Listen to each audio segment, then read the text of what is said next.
Hello boss, this is football community. আজকের gzip স্টারে এইবার লা লিগা কারা জিততে পারে।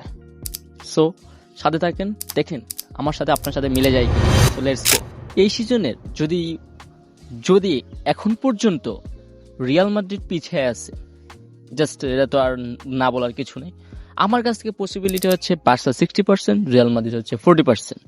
বাট এই সিজনের সবচেয়ে মেইন ম্যাচটাই হচ্ছে এল ক্লাসিকো, যেটা 10 মে হবে, ক্যাম্প নুতে হবে। সো গাইজ, এর আগেও তো কিছু কথা আছে।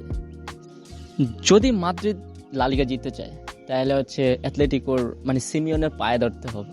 কিভাবে? অ্যাথলেটিকোর সাথে বার্সার ম্যাচ হচ্ছে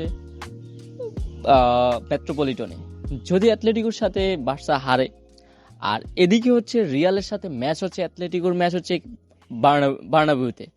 সো গাইজ, বার্নাবিউতে অ্যাথলেটিকো মেবি জিততে পারবে না। তাহলে এখানে কিন্তু প্লাস পয়েন্ট, অ্যাথলেটিকো হারতেছে আর এদিকে বার্সাকে তারা হারাইতেছে। সো গাইস, পয়েন্টটা কিন্তু প্রায় কাছাকাছি হয়ে যাইতেছে। তো লাস্ট থাকবে কি? শুধুমাত্র এল ক্লাসিকো। সো গাইস, আপনারা বলেন এবার এল ক্লাসিকোই তো মেইন ফাইনাল ম্যাচ। এর আগেও যেই ম্যাচগুলো আছে অথবা পরবর্তীতে যে দু একটা ম্যাচ আছে, যদি বাই চান্স হারে অথবা সেটা তার কিছু বলার নাই, বাট আমার মনে হয় না বাকি ম্যাচগুলোতে হারবে। শুধু এই তিনটা ম্যাচই হচ্ছে সবচেয়ে বেশি ইম্পর্টেন্ট। অ্যাথলেটিকো একমাত্র রিয়াল মাদ্রিদকে সেভ করতে পারে এই লা লিগা। সো গাইস, লেটস গো, দেখা যাক। আপনারাই বলে যান, কমেন্ট করে যান, প্রেডিকশন দিয়ে যান কারা জিততে পারে। থ্যাংক ইউ, আসসালামু আলাইকুম।